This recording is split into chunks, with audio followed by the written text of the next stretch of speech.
Good morning. Welcome to another morning scripture reading. Today, we're going to be reading Genesis chapter 37, and we will read verses 12 through 17. For reference, I'm reading from the New Living Translation Life Application Study Bible, so let's get to it.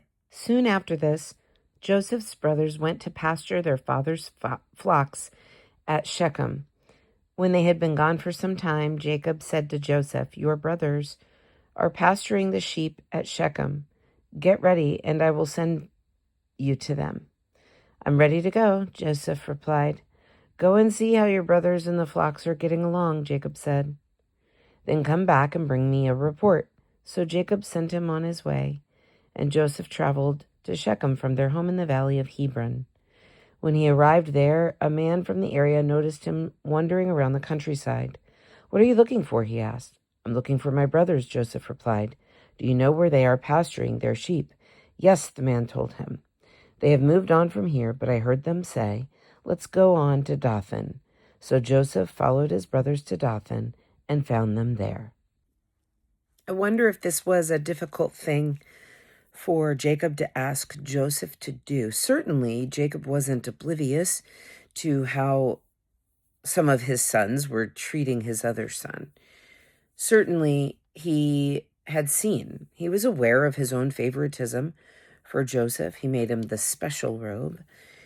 And now the other sons are off doing the shepherding. They're off doing this work. So I don't know what Joseph was doing. But now Jacob is like, go and check on them. And I can only imagine that Jacob would have known that Joseph would not have been well received on this assignment. Joseph doesn't argue. He says, "I'm ready to go. I'll go." Even though his brothers hate him, and Joseph has told them about these dreams that he's had, but he knows how his brothers feel about him, and I'm sure he doesn't want to go on this journey, but he says, "I'm ready to go." Essentially like, here I am, send me.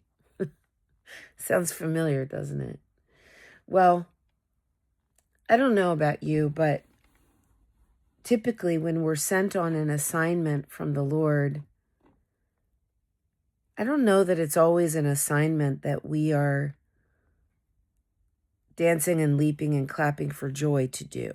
But it's an assignment that God has to purpose his plans. If you don't know the story of Joseph, or the account of Joseph, you'll have to stay tuned. But God will prosper all of this for his plans. Joseph is going to run into his brothers. It's not going to go well for him. We'll talk more about that in tomorrow morning's scripture reading. But I wonder if you have an assignment from the Lord that can feel kind of dangerous, that can feel kind of, I don't know, why am I doing this? This doesn't seem like it's going to go well for me. I just encourage you to, number one, make sure that you're abiding in the Lord so that you know that you're hearing from him, because you're his sheep and you hear his voice. But number two, to just say, "Here am I." To be prepared to say, "I'm ready to go." And God will take care of the details.